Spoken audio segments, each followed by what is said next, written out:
저는 박선희 선교사이고요.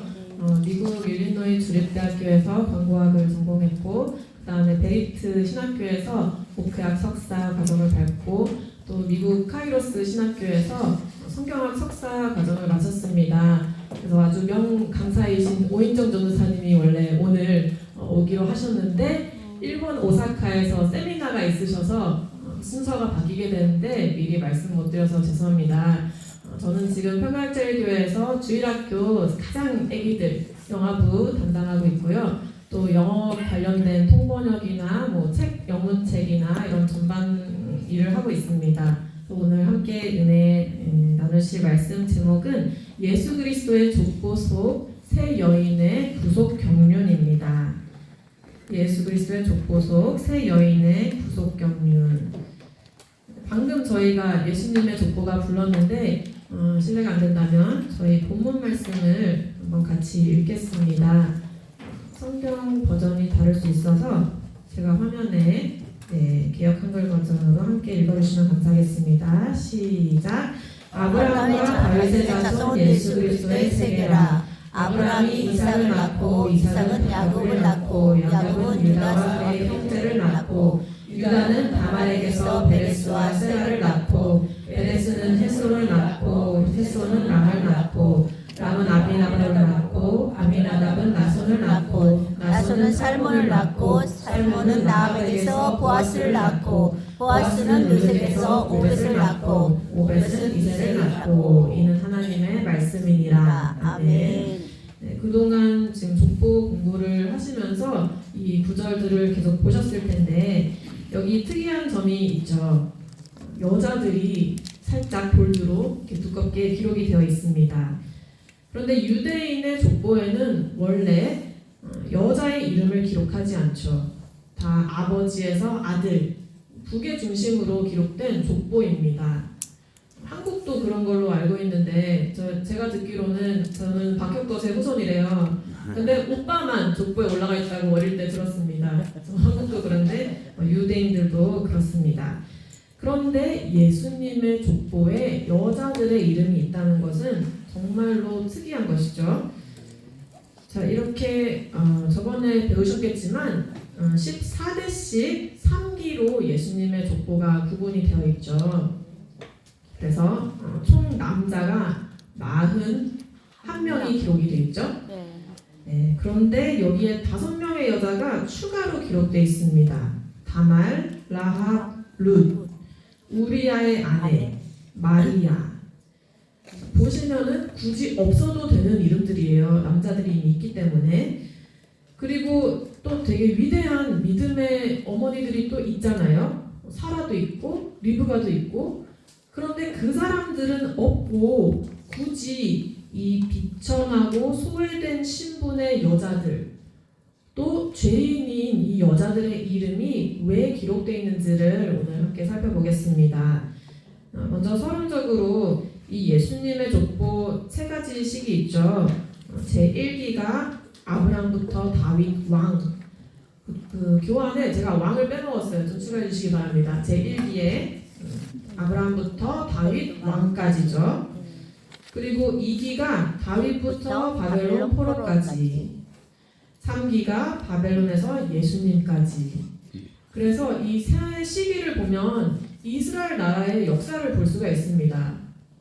1기는 혈혈 단신이었던 아브라함부터 그 하나님의 언약으로 인해서 큰 나라, 이스라엘 나라가 이 다윗 왕 때 제일 번성했잖아요. 그게 형성되기까지가 1기의 과정을 볼 수가 있고, 또 2기에서는 이제 다윗 왕이었는데 밧세바와 가늠한 사건으로 나라가 쇠퇴하기 시작하죠. 그래서 바벨론 포로까지 쭉 떨어지고, 3기는 다시 예수님이 오실 때까지 회복을 볼 수가 있는데, 이 구속사의 3가지 요소를 반영하는 것을 볼 수가 있습니다. 창조, 타락, 회복. 이게 보이죠? 그래서 이 여기 1기, 2기, 3기에 해당되는 여자들도 그 흐름을 반영하고 있습니다. 1기에 다말, 라합, 룻, 이 3 여자는 이스라엘 나라가 형성되는데 기여를 한 여자들입니다. 물론 사라, 리브가 다 기여했지만 이 여자들이 기록된 것은 언약의 대가 끊어질 위기에 있었는데 그것을 믿음으로 이어붙인 여자들이에요. 그래서 이스라엘 나라 형성에 믿음으로 기여한 여자들이고, 2기에 기록된 여자는 우리아의 아내 바세바죠. 타락에 기여한 이제 여자가 되겠습니다. 또 3기 마리아는 그 믿음으로 처녀인데 수태고지를 받고 순종한 여자잖아요. 그래서 이 회복에 기여한 여자인 것을 볼 수가 있습니다. 그래서 오늘은 이제 1기만 살펴볼 거기 때문에 다말, 라합, 룻에 대해서 볼 건데요. 이 여자들이 어떻게 이 족보에 올라갔는지 보려면 먼저 고엘 제도라는 이 법을 이해를 해야 됩니다. 하나님의 율법에 고엘 제도, 성경에 고엘 제도라고 나와 있진 않지만 이 제도를 이렇게 부르죠. 요 고엘 제도는 이제 고엘 히브리어죠. 가알이라는 동사에서 나왔는데, 가알의 뜻은 구속하다, 친척의 역할을 하다, 무르다, 도로 산다는 뜻이죠. 그래서 요 가알에서 그 명사형이 고엘인데 구속자라는 뜻으로 기억하시면 되겠습니다. 좀 더 자세히 말하면 친척의 구속자죠. 이 고엘의 의무가 4가지가 있는데요. 하나하나 자세히 보겠습니다. 그런데 일단 크게 이 4가지를 보면, 친족이 종이 되었을 때에 구속해 주는 것, 또 2번째 친족의 토지를 구속해 주는 것, 3번째 피를 보수해 주는 것, 또 4번째 계대 결혼법을 수행한 것이 있습니다. 최근에 저도 저희 교회 성도님들한테 이 고엘 제도를 다시 설명을 드렸는데, 올해 들어서 대충은 아는데 그럼 고엘 제도가 뭐냐 하면은 좀 짬뽕이 되어 있으세요. 그래서 요번에 이 줄임말로 알려드렸더니 잘 기억을 하시더라고요. 그래서 제가 종, 토, 피, 결 이렇게 알려드렸어요. 종, 토, 피, 결. 이걸 어떻게 기억하냐? 종이 토를 해서 피가 나왔는데 결혼을 했다. 근데 말이 안 되는데 이거 기억하시더라고요. 종, 토, 피, 결. 종이 토하니까 피가 나와서 결혼했다. 그래서 종만 기억하면 된다고 했더니 누가 토하고 피가 나와서 결혼한 거 기억나는데 누구였죠? 이런 분도 있어요. 네, 종이, 종, 토, 피, 결. 요거 나중에 좀 시간 지나서 다시 한번 제가 여쭤보겠습니다. 그래서 일단 하나씩 볼게요. 첫 번째로 친족이 종되었을 때에 구속을 해준다는 말은요, 가난한 형제가 빚 때문에 종이 되었을 때 가장 가까운 친족이 몸값을 주고 종에서 해방시킬 의무가 있습니다. 레위기 25장 47절에서 55절에 이 말씀이 있는데, 지금 제가 안 넘겨 있었네요. 네, 강의 안에도 있습니다. 제가 9절은 47절에서 49절까지 제가 한번 읽겠습니다.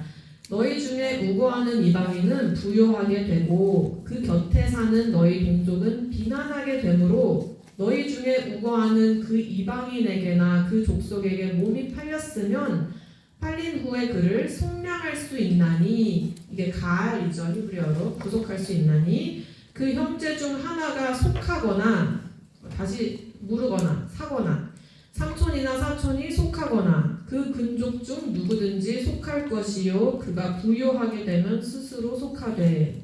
여기 나오는 속량, 속하다, 이게 다 지금 히브리어 동사 가알입니다. 그래서 가난하게 이제 빚 때문에 종이 된 경우에 값을 주고 다시 사와야 하는 의무가 이 고엘에게 있습니다. 2번째는 토지의 구속인데요. 또 마찬가지로 형제가 가난해서 자기 땅을 팔 경우에 가까운 친족이 그 값을 지불하여 땅을 되찾는 의무가 있습니다.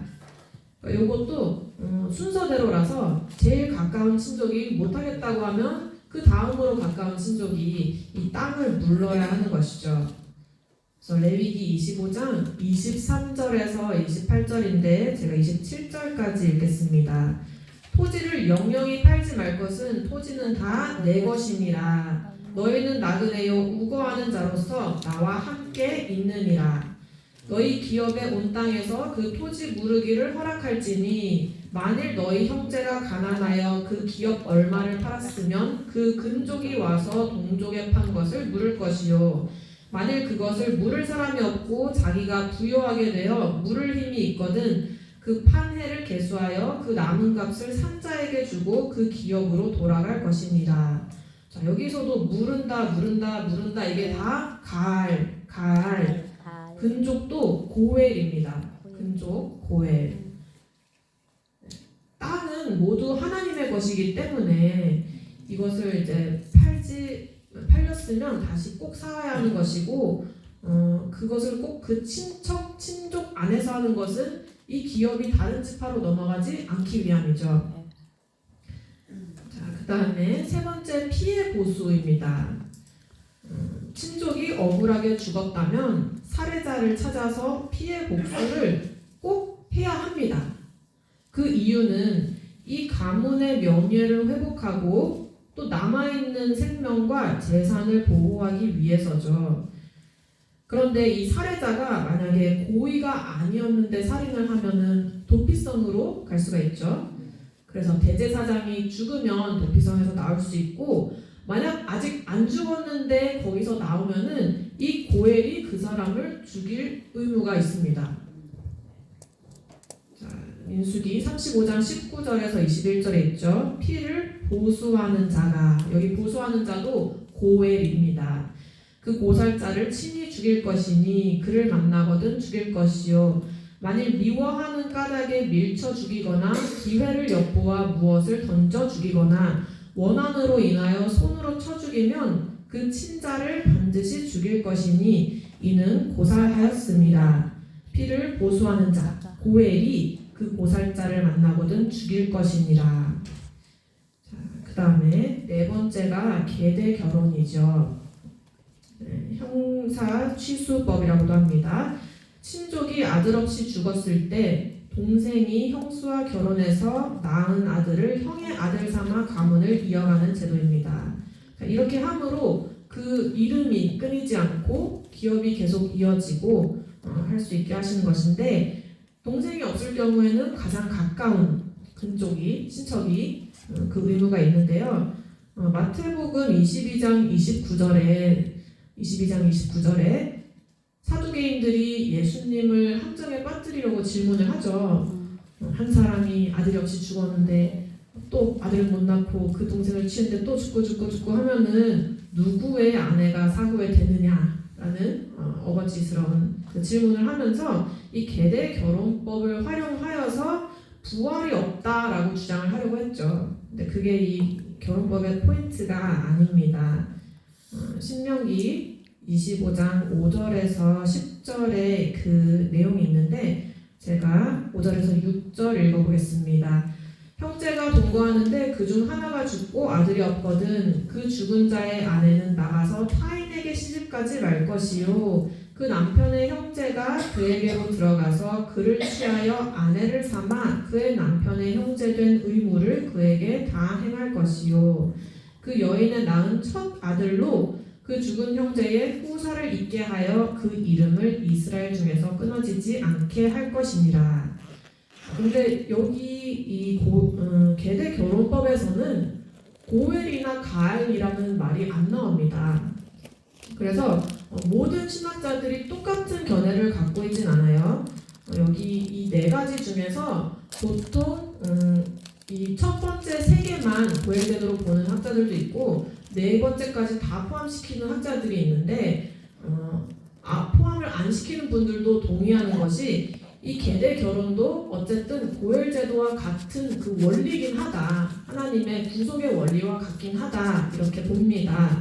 그래서 구속사 시리즈에서는 이 네 가지를 다 고엘 제도에 포함을 해서 설명을 하고 있기는 합니다. 그래서 이거는 유의해 주시고 이 모든 제도들을 통해서 하나님은 언약의 대가 끊이지 않고 이어지게 하시면서 이 가문의 기업을 이어지게 하신 것을 볼 수가 있습니다. 그래서 이 여자들도 족보 1기의 여자들도 이 고엘 제도를 근거로 예수님이 오시는 족보가 끊일 수 있는 위기마다 믿음으로 이어간 것을 오늘 보겠습니다. 그래서 두 번째로 예수님 족보 제1기의 여인들을 한 명 한 명 살펴보겠습니다. 첫 번째로 다말이죠. 너무 잘 아시는 내용들이겠지만 제가 설명을 해야 되기 때문에 조금 이해를 해주시기 바랍니다. 자, 유다의 아들들이 3명 있었죠. 엘, 오난, 셀라. 그 중에 다말은 장자인 엘과 결혼을 했는데 엘이 아들 없이 죽자 유다가 이렇게 말하죠. 창세기 38장 8절에서 유다가 오난에게 이르되 내 형수에게로 들어가서 남편의 아우의 본분을 행하여 내 형을 위하여 씨가 있게 하라. 자, 여기서 형수는 다말이고 이 남편의 아우의 본분은 계대 결혼이죠. 그래서 오난은 형수를 취해서 아들을 낳아서 그 아들이 형의 가문을 이어가도록 했어야 되는 것입니다. 그러나 오난이 불순종하였죠. 오난이 그 씨가 자기 것이 되지 않을 줄 알므로 형수에게 들어갔을 때에 형에게 아들을 얻게 아니하려고 땅에 설정하매 그 일이 여호와 목전에 악하여서 여호와께서 그도 죽이셨습니다. 자, 이 후에는 원래는 또 셀라한테 줘야 되잖아요, 막내. 근데 유다가 이제 두려운 거죠. 셋째 아들까지 죽을까봐. 얘네가 잘못을 했는데 이거 마치 다말 탓인 것처럼 착각을 하고 있습니다. 그래서 다말을 친정으로 보내면서 셀라가 아직 어리니까 좀 더 클 때까지 기다려라 라고 했죠. 근데 아무리 기다려도 소식이 없었습니다. 유다는 줄 생각이 없던 거죠. 근데 이런 인간적인 생각과 염려 때문에 지금 언약의 대가 끊어질 위기에 놓였습니다.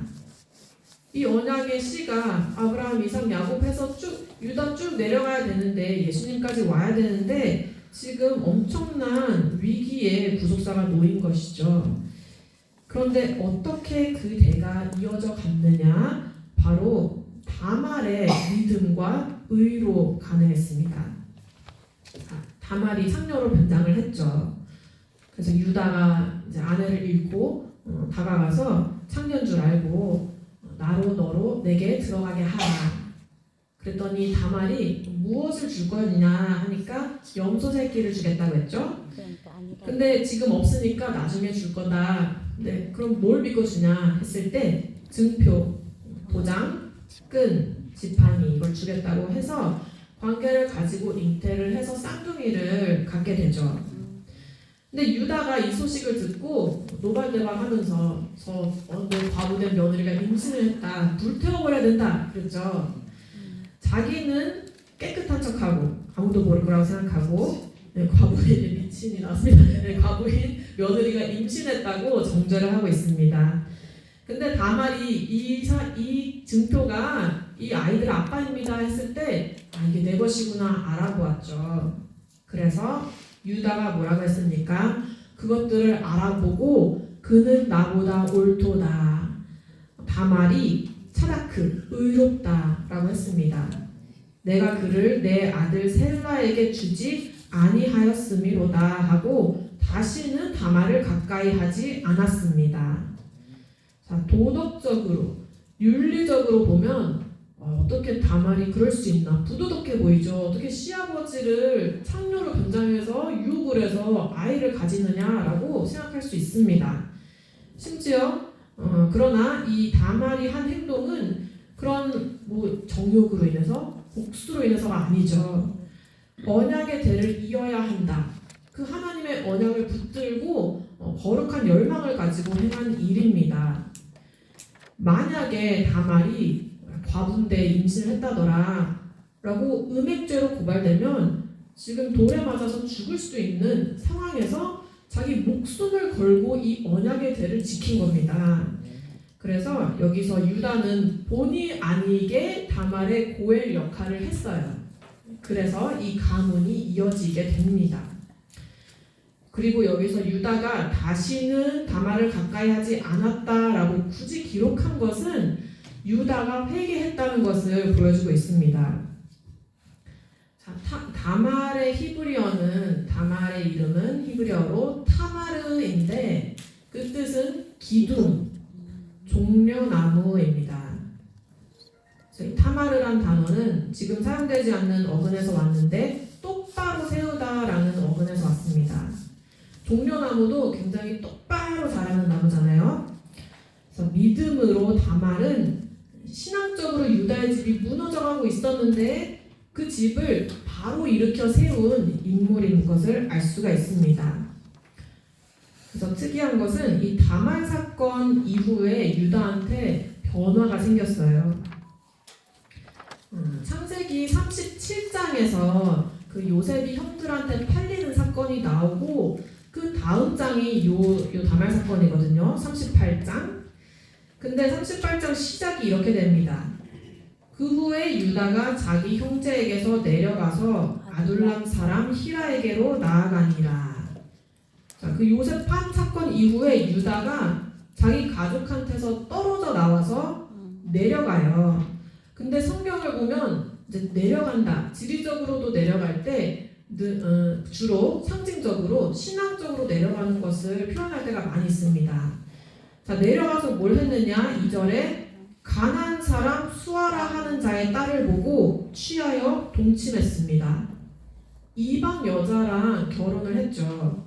그 다음에 낳은 게 엘인 것이죠. 그리고 다말 사건이 쭉 이어집니다. 근데 다말 사건 이후에 유다가 정신을 차렸어요. 야, 하나님이 내가 이렇게 믿지 못했는데 이 며느리를 통해서 계속 섭리하시고 언약의 대가 이어지게 하시는구나. 그걸 보고 정신을 차렸습니다. 그걸 어떻게 알 수 있냐면 이 사건 이후에 보면 갑자기 어느샌가 가족한테 유다가 돌아가 있습니다. 그리고 기근 때 요셉에게 양식을 구하러 갈 때도 장자 노릇을 다시 하고 있죠. 그래서 이 37장, 8장, 9장의 흐름을 보시면 37장에 요셉을 팔자고 한 게 유다인데 이 38장 다말 사건 이후 39장에서 베냐민을 다시 살리려고 노력한 게 누구입니까? 유다이죠. 그래서 이것을 쭉 보면 전개가 37장에서 39장으로 가면 그냥 계속 요셉 이야기인데 굳이 이 38장이 여기에 왜 끼어져 있는가를 주목하게 하시는 거죠. 그래서 이 38장이 엄청난 전환점이구나라는 것을 저희가 주목을 할 수가 있습니다. 다말은 이름처럼 기둥 같은 역할을 해서 이 쓰러져가는 집안을 다시 일으키고 살린 것을 볼 수가 있습니다. 위대한 믿음으로 목숨을 걸고 자기를 희생하면서 언약의 대를 이어간 것을 볼 수가 있습니다. 두 번째로 저희가 라합을 보겠습니다. 라합은 여리고성의 기생이었죠. 하나님의 주권적인 계획을 깨닫고 자기 생명을 걸고 두 정탐꾼을 숨기고 보호하였습니다. 이게 왜 중요하냐면요. 여리고성 위치가 전략적으로 아주 중요한 곳인 것도 있습니다. 자, 여리고는 요단 동편 모압 평지에서 가나안 땅으로 들어가는 도로에 위치한 첫 관문입니다. 여기 지도에 보시면 저기 여리고 중간에 보이시죠? 그 동편에 모압 평지에서 이제 요단강 건너서 제일 먼저 점령해야 되는 곳이 여리고입니다. 여기를 점령해야 가나안에 들어갈 수가 있고요. 보시면 중간 쪽에 있잖아요. 이 가나안 위에 북부 세력이랑 남부 세력을 차단하려면 여기 허리를 끊어놔야죠. 그래서 여리고 점령이 아주 중요한 위치였습니다. 그런데 문제는 이 여리고성이 엄청난 난공불락의 성이었다는 것입니다. 이렇게 두 겹으로 벽으로 쌓여 있는 것을 보실 수가 있죠. 바깥 벽의 두께는 1.8m, 높이가 9.2m, 안쪽 벽과의 공간이 4.5m가 되었습니다. 엄청나죠. 그래서 이 사람들은, 이 이스라엘 백성들은 애굽에서 430년 있다 왔는데 이 여리고성이 어떻게 생겼는지 알 수도 없고, 그러니까 이 정탐꾼들이 보고 와서 이 보고하는 것이 너무나 중요한 역할을 하고 있었는데 지금 이미 여리고 왕이 알아버렸잖아요. 잡히면 죽습니다. 라합도 죽습니다. 그런데 라합이 이 두 정탐꾼을 구해줌으로써 그 생명만 구한 게 아니라 하나님의 뜻대로 이스라엘이 이 가나안 전체를 정복하는 것에 아주 큰 구속사적인 역할을 한 것이죠. 이때 두 정탐꾼이 이 여리고를 싹 파악하고 가서 가능하게 됐습니다. 그래서 여리고의 관점에서는 거의 뭐 나라를 팔아먹은 매국노와 같은 그런 사람이지만 라합은 하나님의 뜻이 무엇인가 그것을 정확하게 깨닫고 믿음을 고백했습니다. 그래서 너무 놀라운 것은 자기 나라, 자기 땅인데도 이게 정복되는 것이 하나님의 뜻이라는 걸 알아도 순종하기 어려울 수 있는데 완전한 순종을 했던 것이죠. 저희가 여호수아 2장 9절에서 11절 라합의 고백을 한번 같이 읽어보면 좋겠습니다. 자, 화면에 있습니다. 시작. 말하되 여호와께서 이 땅을 너희에게 주신 줄을 내가 아노라. 우리가 너희를 심히 두려워하고 이 땅 백성이 다 너희 앞에 간담이 높나니 이는 너희가 애굽에서 나올 때에 여호와께서 너희 앞에서 홍해물을 마르게 하신 일과 너희가 요단 저편에 있는 아모리 사람의 두 왕 시혼과 옥에게 행한 일 곧 그들을 전멸시킨 일을 우리가 들었음이라. 우리가 듣자 곧 마음이 녹았고 너희의 연고로 사람이 정신을 잃었나니 너희 하나님 여호와는 상천하지의 하나님이시니라. 아멘. 엄청난 고백입니다. 엄청난 고백이에요. 이스라엘 백성들은 출애굽 때부터 뭐 10대 재앙이니 뭐 광야 지나면서 홍해 갈라지고 이런 걸 보고도 계속 하나님이 계신가? 괜히 광야로 나왔어. 이렇게 계속 반항하고 우상 숭배하고 그랬는데 라합은 그 모든 기적적인 사건들을 듣고 와, 너희 하나님 여호와는 상천하지의 하나님이시다. 엄청난 고백을 하였습니다. 이 가나안에도 수십 가지 신이 있었잖아요. 근데 그건 다 가짜다. 여호와 하나님이 진짜 하나님이고 여호와께서 이 땅을 너희에게 주신 줄 내가 확실히 안다라고 고백을 하고 있습니다. 그렇기 때문에 이 엄청난 믿음과 확신이 있었기 때문에 라합은 반드시 이 여리고성이 정복된다는 것을 믿고 정탐꾼들한테 증표를 요구했죠. 내가 너희 목숨을 살려줬으니 너희도 이 땅을 점령하러 올 때에 나와 내 가족들을 살려주어라.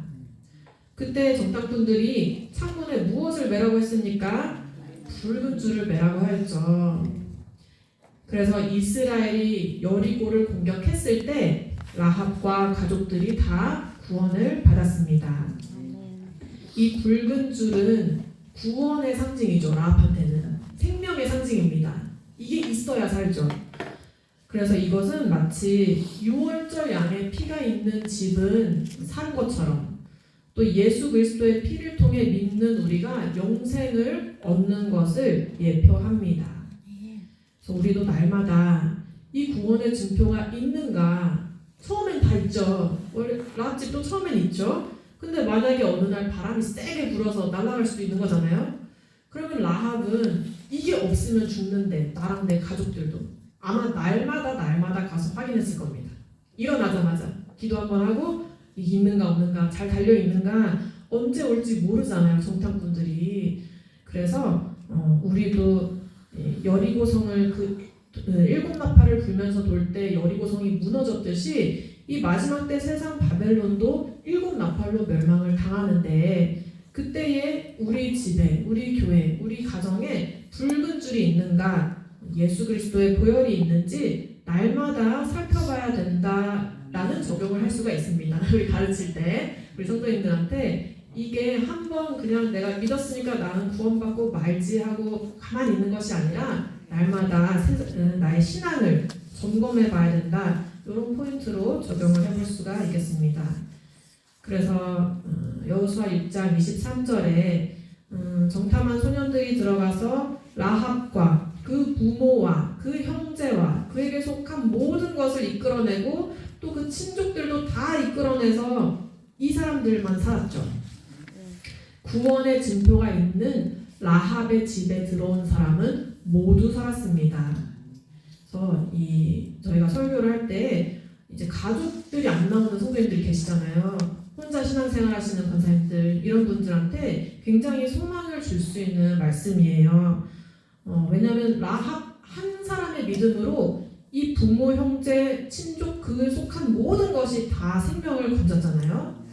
그래서 우리에게 구원의 증표인 예수님의 보혈이 있기 때문에 예수 그리스도의 보혈로 덮여진 내가 바로 구원의 증표고, 그럼 구원의 증표가 있는 우리 집은 반드시 책임지고 구원해 주신다, 살려주신다 라고 전하실 수가 있겠습니다. 자, 이 라합의 용기와 믿음의 행동이 성경에 높이 기록이 되어 있습니다. 히브리서 11장 31절에 믿음으로 기생 라합은 정탐꾼을 평안히 영접하였으므로 순종치 아니한 자와 함께 멸망치 아니하였도다. 히브리서 11장은 믿음의 장이죠. 엄청난 믿음의 인물들이 쫙 기록이 되어 있습니다. 아벨, 에녹, 아브라함, 이삭, 야곱, 모세, 노아 이렇게 쫙 있는데 그 뒤이어서 라합이 기록됐다는 것은 하나님께서 얼마나 라합의 믿음을 높이 사고 있는지를 알 수가 있고요. 야고보서 2장 25절에도 또 이와 같이 기생 라합이 사자를 접대하여 다른 길로 나가게 할 때에 행함으로 의롭다 하심을 받은 것이 아니냐. 이 말씀이 어디 나오냐면 이 바로 직전에 아브라함이 이삭을 바친 믿음의 행위, 그 다음에 이 라합의 정탐꾼을 숨겨준 믿음의 행위가 나옵니다. 그러니까 같은 선상에 놓고 보시는 것이죠. 그 정도로 위대한 믿음의 소유자라는 것을 저에게 알려주고 있습니다. 이 라합은 결국 예수님의 족보를 보니까 살몬과 결혼을 하게 됐죠. 언약 공동체에 이 이방 여자가 접붙임이 되었습니다. 그래서 예수님의 조상으로 기록이 되어 있죠. 그런데 이 이방 여인인 이 기생이었던 라합을 살몬이 신부로 맞이한 것도 이제 믿음으로 한 것으로 볼 수가 있고, 또 의미적으로 볼 때는 라합의 고엘이 되어 주었다, 구속자가 되어 주었다는 것을 알 수가 있습니다. 자, 살몬의 이름은 살마라는 단어에서 나온 건데, 살마는 외투, 겉옷, 망토라는 뜻으로 살몬은 라합의 과거를 마치 옷으로 덮듯이 덮어주고 결혼을 한 것이죠. 그래서 살몬이 라합의 모든 과거를 덮었듯이 예수님도 우리의 죄를 십자가 보혈로 완전히 덮어주셨습니다. 여기서 적용할 수 있는 게 두 가지 정도가 있는데, 하나는 이제 청년들끼리 교회에서 결혼을 좀 하면 좋겠는데 안 좋아하기도 하고, 또 어쩔 때는 부모님들이 신앙생활 열심히 하는데 결혼 얘기만 나오면 어디 그 급이 안 맞다, 왜 이 애를 우리 애한테 이렇게 붙이냐, 이런 분들 계시잖아요. 그럴 때 우리도 예수님 만나기 전에는 세상과 짝하고 가늠하던 모두 행음자잖아요. 그런데 믿음으로 우리가 예수님의 신부가 되었습니다. 보혈로 우리의 그 세상 많은 우상과 기생 노릇하던 우리 죄를 다 덮어주셨습니다.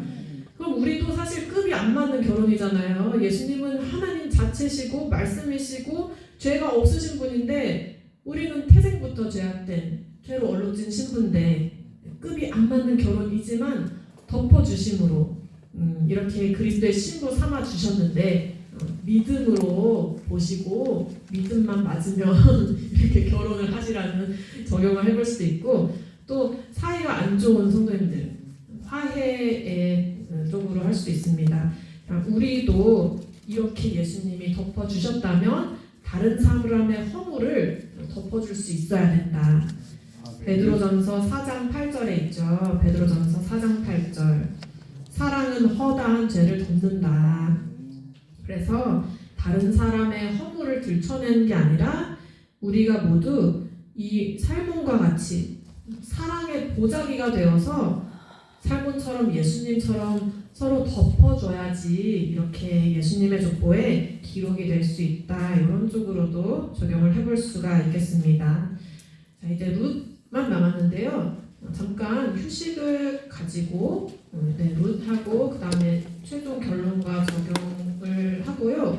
그리고 오늘 그 프로크레임이라는 저희 교회에서 외국분들 대상으로 하는 행사가 있는데 그걸 잠깐 소개를 하면 좋겠다고 하셔서 강의 끝나고 그것도 잠깐 소개하도록 하겠습니다.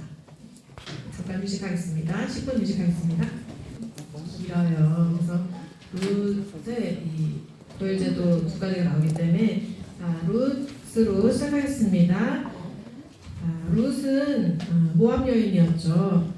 그런데 신명기 23장 3절을 보면 모압 사람은 영원히 하나님의 총에 들어오지 못한다라고 네. 저주받은 족속입니다. 자, 룻은 나오미의 며느리였고 나중에 보아스와 결혼해서 다윗 왕의 증조 할머니가 되었죠. 잘 아신 내용이지만 잠깐 다시 말씀드리면 나오미는 원래 베들레헴에 살던 유대인이었지만 그 엘리멜렉과 남편 또 두 아들과 함께 흉년이 들어서 기근 때문에 모압으로 이사를 갑니다.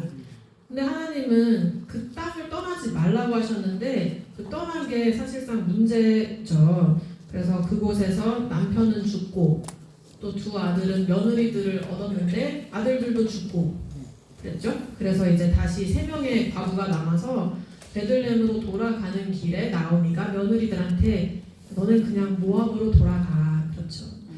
왜냐면 모압에서 나고 자라고 거기 친척들 뭐 가족 뭐 익숙하고 그러니까 거기 가서 다시 새로운 삶을 시작해라고 했는데 나오미의 며느리 중 오르바는 결국 돌아가고 룻은 시어머니의 믿음을 붙잡고 돌아왔죠. 근데 이 사람들이 이제 돌아오게 되면 베들레헴에 오면 많은 어려움이 기다리다는 것을 알고 있었을 겁니다. 왜냐하면 사회적으로 이 유대 사회에서 제일 소외되는 사람들이 과부, 여자, 아이들인데 지금 벌써 2개나 해당이 되고 있잖아요. 거기다가 이제 시어머니까지 돌봐야 하고 남자 중심으로 돌아가는 사회에서 남자의 보호가 없다는 것은 정말 너무나 어려운 일이었습니다. 그러면 룻은 믿음으로 시어머니를 붙들고 베들레헴으로 다시 가게 되죠. 룻의 믿음의 선택을 보면 룻기 1장 16절 17절에 룻이 가로되 나로 어머니를 떠나며 어머니를 따르지 말고 돌아가라 강권하지 마옵소서. 어머니께서 가시는 곳에 나도 가고 어머니께서 유숙하시는 곳에서 나도 유숙하겠나이다. 어머니의 백성이 나의 백성이 되고 어머니의 하나님이 나의 하나님이 되시리니 어머니께서 죽으시는 곳에서 나도 죽어 거기 장사될 것이라. 만일 내가 죽는 일 외에 어머니와 떠나면 여호와께서 내게 벌을 내리시고 더 내리시기를 원하나이다. 자, 룻은 이 모압 족속은 여호와의 총에 못 들어온다 이런 규정, 자기 신분 이런 걸 다 초월한 믿음을 볼 수가 있죠. 야, 어머니 하나님이 나의 하나님이 되신다. 그리고 죽음 후에는 나와 어머니 관계를 끊을 수가 없다. 내가 생명을 걸고 어머니의 신앙을 끝까지 따르겠다는 고백입니다. 그래서 나중에 이거는 보아스가 한 말인데 룻기 2장 12절에 이 룻이 시어머니를 따라서 약속의 땅 가나안으로 들어온 것에 대해서 이렇게 말씀하죠. 여호와께서 내 행한 일을 보응하시기를 원하며 이스라엘의 하나님 여호와께서 그 날개 아래 보호를 받으러 온 내게 온전한 상 주시기를 원하노라. 이스라엘의 하나님, 그 하나님 날개 아래 보호를 받으러 왔구나. 네가 한 것은 믿음의 행위다라고 기록을 하고 있죠. 그래서 하나님의 이후에 그 공급하심과 인도하심의 섭리에 따라 룻이 보아스의 밭에서 곡식을 줍게 됐습니다. 룻이 집에 와서 제가 곡식을 주었는데 그 밭 주인이 보아스랍니다 라고 하자 나오미가 이렇게 말을 합니다. 룻기 2장 20절에 나오미가 자부에게 이르되 여호와의 복이 그에게 있기를 원하노라. 그 그가 생존한 자와 사망한 자에게 은혜 베풀기를 그치지 아니하도다. 나오미가 또 그에게 이르되 그 사람은 우리의 근족이니 우리 기업을 물을 자 중 하나이니라. 자, 여기서 기업을 물을 자가 고엘입니다. 보아스가 우리 고엘 중 하나다라고 알려주고 있죠. 그래서 나오미는 그것을 보고 사실 그 전후로 보면은 구절이 그 전후 사정을 보면 나오미가 되게 낙심해가지고 와서 이제 나 나오미라고 부르지 말고 마라라고 불러라 막 되게 상심해 있다가 요 보아스 밭에서 곡식을 주었다는 말을 듣고 번쩍 정신이 듭니다. 이 하나님의 섭리구나. 그래서 갑자기 되게 빠릿빠릿하게 막 말을 하는 걸 볼 수가 있습니다. 룻기 3장 2절에서 4절을 보면 나오미가 룻한테 이제 이렇게 해 저렇게 해 따다다닥 지시를 하는데 그 내용을 보겠습니다. 내가 함께하던 시녀들을 둔 보아스는 우리의 친족이 아니냐. 그가 오늘 밤에 타작마당에서 보리를 까불리라. 그런즉 너는 목욕하고 기름을 바르고 의복을 입고 요거는요 좀 결혼 관련된 그런 결혼을 위한 신부 당장입니다. 목욕하고 기름 바르고 의복을 입고 타작마당에 내려가서 그 사람이 먹고 마시기를 다 하기까지는 그에게 보이지 말고 그가 누울 때 너는 그 눕는 곳을 알았다가 들어가서 그 발치 이불을 들고 거기 누우라. 그러면 그가 너의 할 일을 너한테 알려줄 것이다. 자, 나오미는 유대 사람이고 하나님의 율법을 알기 때문에 고엘 제도를 알기 때문에 그 제도에 의거해서 이렇게 시키고 있습니다. 근데 여기서 그 논란이 많은 그 내용이 있어요. 그 발치 이불을 들고 거기 누워라. 발을 드러내라. 이 행동을 왜 시켰는가에 대해서 신학자들이 여러 가지 의견이 분분한데 그 중에서는 이게 성적인 행위다라고 해석하는 학자들이 꽤 있습니다. 근데 지금까지 본 맥락에서 이 믿음의 소유자 그리고 이 나오미가 갑자기 여기서 성적으로 유혹을 해라. 말이 안 되죠. 이것에 대한 답은 신명기 25장에 이 고엘 제도에 있습니다. 자, 고엘이 의무를 거부할 경우 어떻게 되느냐에 대한 내용인데요. 신명기 25장 7절에서 10절인데 한번 읽어보겠습니다. 그러나 그 사람이 만일 그 형제의 아내 취하기를 즐겨하지 아니하거든 그 형제의 아내는 그 성문 장로들에게로 나아가서 말하기를 내 남편의 형제가 그 형제의 이름을 이스라엘 중에 있기를 싫어하여 남편의 형제된 의무를 내게 행치 아니하나이다 할 것이요. 자, 여기서 남편의 형제된 의무는 계대 결혼법이죠. 그래서 그거를 안 하려고 합니다. 하면 그 성읍 장로들은 그를 불러다가 이를 것이며 그가 이미 정한 뜻대로 말하기를 내가 그 여자 취하기를 즐겨 아니하노라 하거든 어떻게 하냐? 그 형제의 아내가 장로들 앞에서 그에게 나아가서 그의 발에서 신을 벗기고 그 얼굴에 침을 뱉으며 이르기를 그 형제의 집 세우기를 즐겨 아니하는 자에게는 이같이 할 것이라 할 것이며 이스라엘 중에서 그의 이름은 신 벗기운 자의 집이라 칭할 것이니라.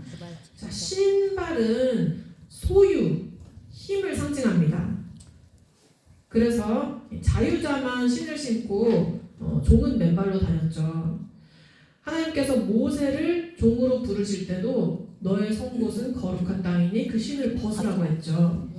그래서 여기서 신을 벗기는 것은 권리를 포기한다, 양도한다, 그 소유를 포기한다 이런 뜻이죠. 그래서 신을 벗기는 것처럼 룻이 한 것은 그 이불, 발치 이불을 드러내서 발이 드러나게 한 것이에요. 그렇게 함으로써 야, 보아스 당신이 나의 고엘이에요. 나를 구속할 의무가 당신한테 있는데 지금 당신이 그걸 안 하고 있습니다. 라는 사인입니다. 이것은 성적인 행위가 아니라 하나님의 언약에 근거한 아주 정중하고 상징적인 행위입니다. 그래서 나오미가 명한 대로 룻이 행했죠. 그가 타작마당으로 내려가서 시므의 명대로 다 하니라. 보아스가 먹고 마시고 마음이 즐거워서 가서 노젓가리 곁에 눕는지라. 룻이 가만히 가서 그 발치 이불을 들고 거기 누웠더라. 밤중에 그 사람이 놀라 몸을 돌이켜본즉 한 여인이 자기 발치에 누웠는지라.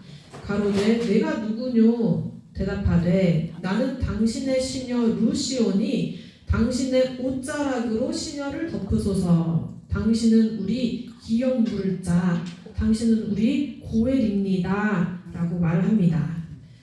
그리고 여기서 옷자락으로 시녀를 덮으소서 라고 했는데 여기 옷자락은 히브리어 카나프입니다. 카나프. 근데 날개라는 뜻도 있어요.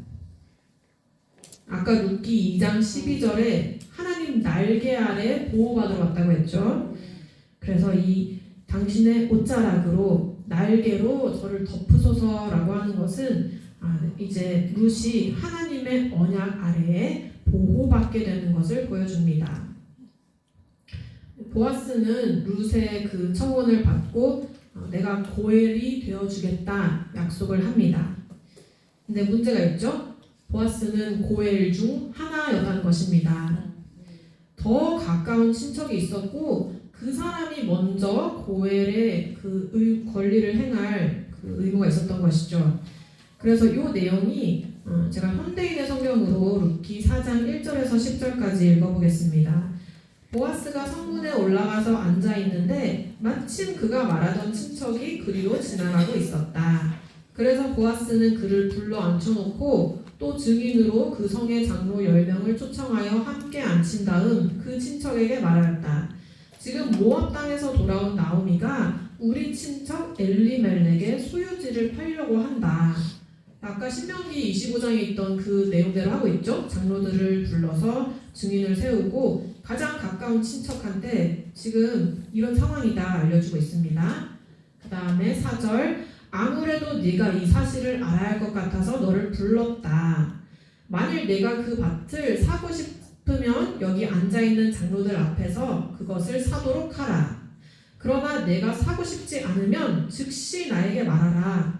내가 그 밭을 사지 않을 경우에는 내가 사도록 하겠다. 하지만 그 밭을 살 권리는 너에게 우선권이 있고 그 다음에는 나에게 있다. 줬소 내가 그 밭을 사겠소.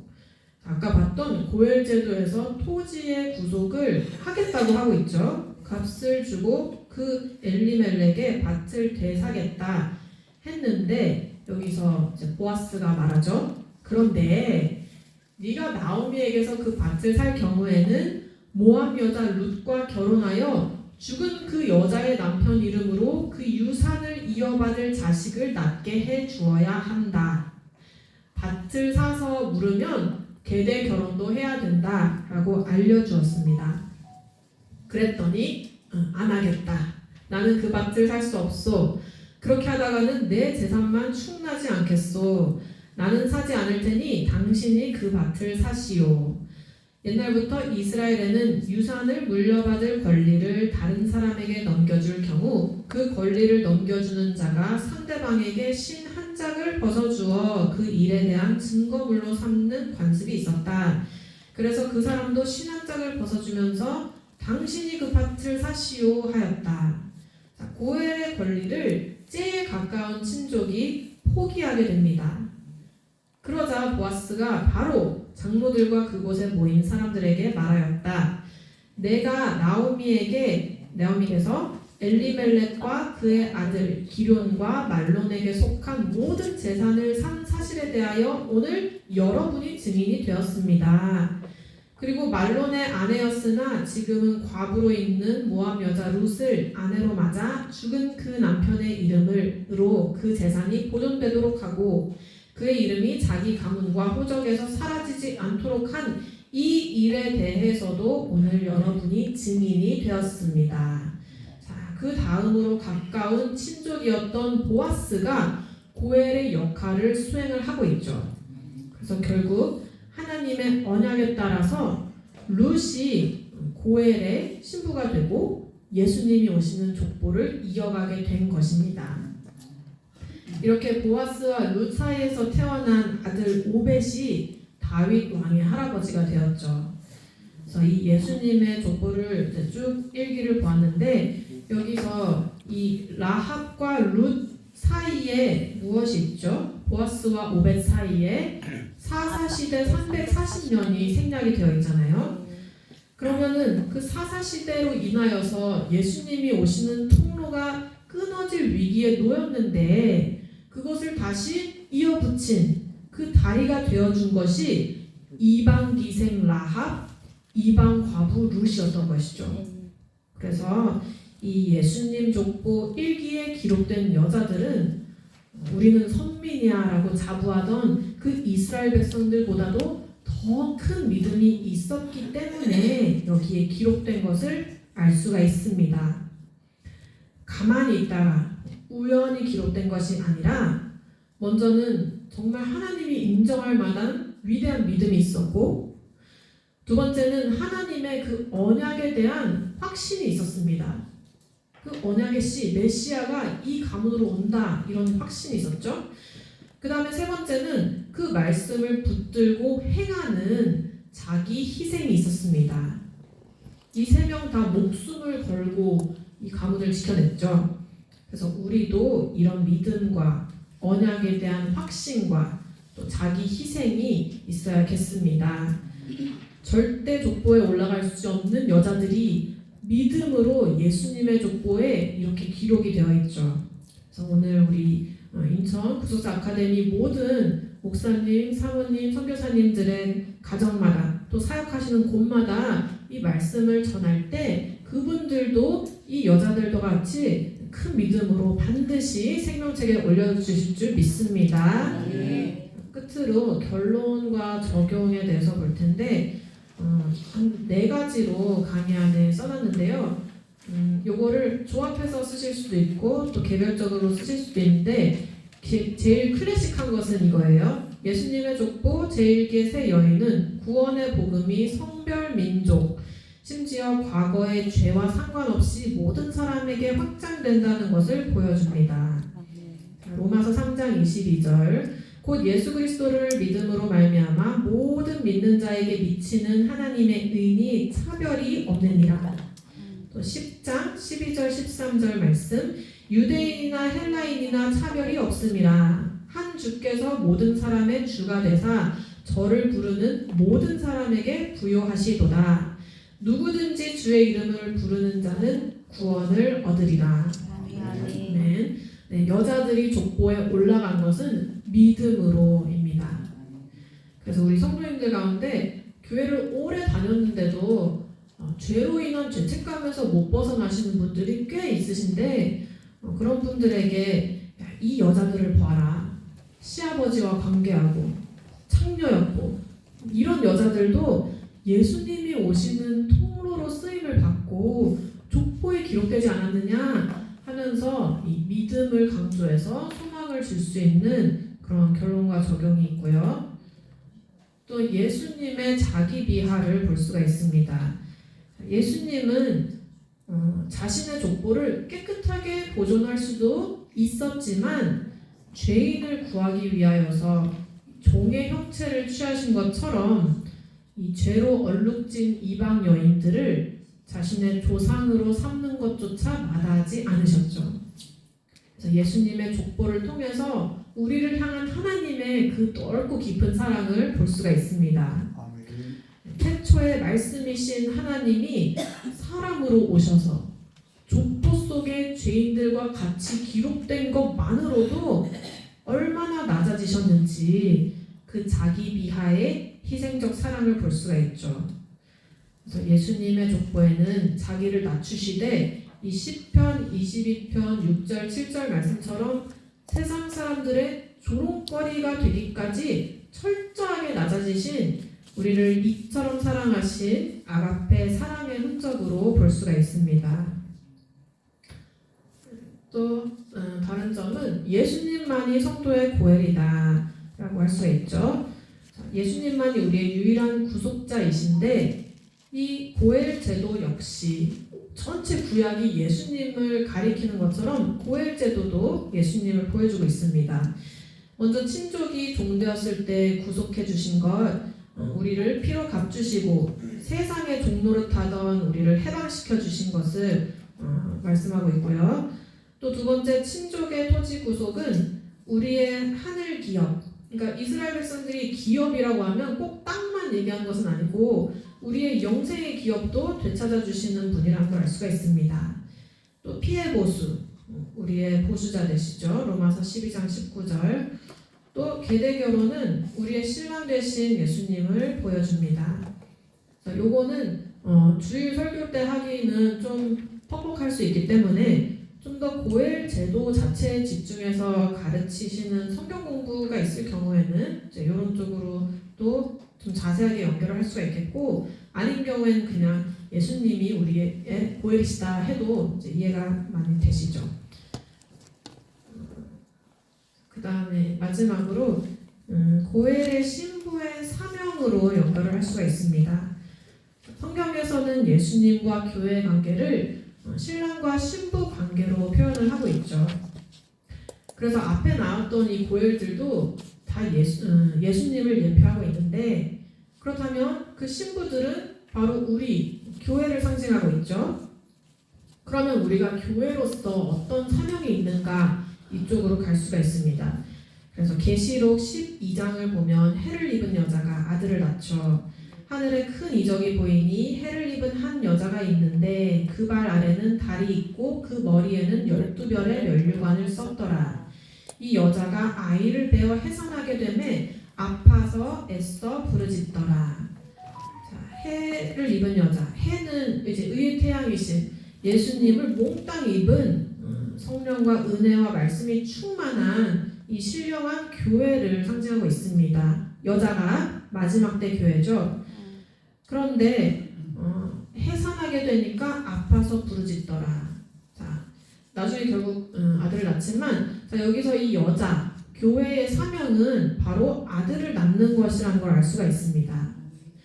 말씀의 씨를 받아서 열매를 해산하는 게 바로 이 여자, 우리 교회의 사명인데, 다른 말로 하면 언약의 대를 잇는 사명이 있다는 것이죠.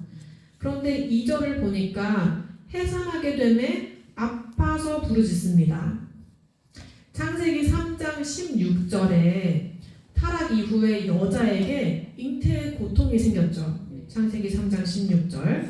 근데 그 고통이 표면적으로 정말 배가 아픈 그런 고통뿐만 아니라 우리 타락한 인간이 말씀의 씨를, 그 말씀의 씨의 열매를 해산할 수 없게 되는 것을 알려주고 있는데요. 저희가 오늘 본 이 여자들은 원래는 그 씨의 열매를 맺을 수 없는 저주받은 여자들이지만 신분, 처지 다 뛰어넘는 믿음으로 자신을 버리고 희생하여서 결국 열매를 맺은 해산한 여자들이잖아요. 그렇기 때문에 그런 천하고 수치스러운 여자들도 다 예수님의 족보에 기록을 하신 것이죠. 그래서 우리도 이 신령한 아들을 해산해서 언약의 대를 이어가야 할 사명이 있습니다. 성도님들 중에서 가족전도 안 된 분들한테도 아직 열매가 없을지라도 지금 그 해산하게 되면 아파서 부르짖는 고통 가운데 있을지라도 반드시 오늘 본 여자들처럼 그 한 사람의 믿음이 가족 전체를 구원하지 않았느냐, 자기 자신뿐 아니라 그 가족을 다 거의 멱살 잡고 그 구원 반열에 올려놓은 것처럼 우리가 이 신령한 고엘의 신부로서 끝까지 믿음을 지키고 하면은 반드시 영적인 자녀들을 해산해서 열매를 맺고 언약의 대를 이어갈 줄로 믿습니다. 라고 가르치시면 되겠습니다. 자, 일단 여기 예수님의 족보의 이 여자들에 대해서는 여기까지고요. 제가 잠깐 기도하고 그 다음에 프로클레임 그 세계 구속사 전도에 대해서 한번 말씀드리려고 합니다. 자, 기도하시겠습니다. 참 좋으신 우리 하나님 아버지 감사합니다. 웬 은혜인지 저희에게 값없이 이 구속사 말씀을 허락하여 주셔서 이 마지막 때에 성경을 밝히 알게 하시고 또 소망의 말씀을 우리 교회마다 사역지마다 전하게 하시니 감사를 드립니다. 예수님의 족보 1기에 기록된 여자들도와 같이 저희도 무가치하고 비천하고 수치스러운 과거가 있었지만 예수 그리스도의 보혈로 덮어주시고 예수님이 우리의 고엘이 되어주셔서 이 자리에서 저희가 서서 정말 아버지 앞에 일을 하고 있습니다.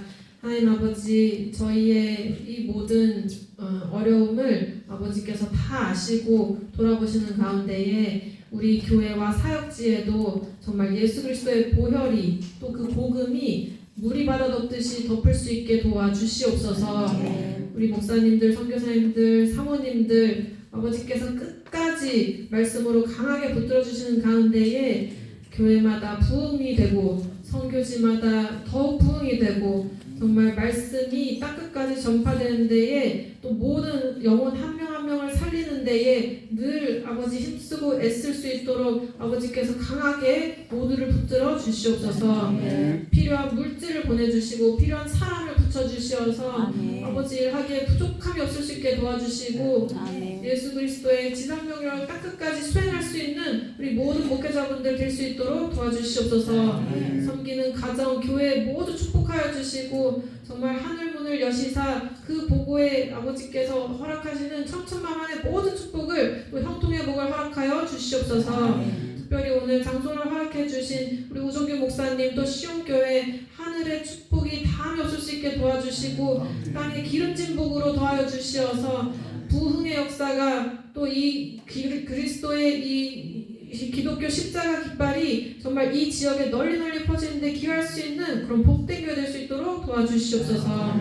감사드렸고 사랑하신 예수 그리스도 이름으로 기도드렸사옵나이다. 아멘. 감사합니다.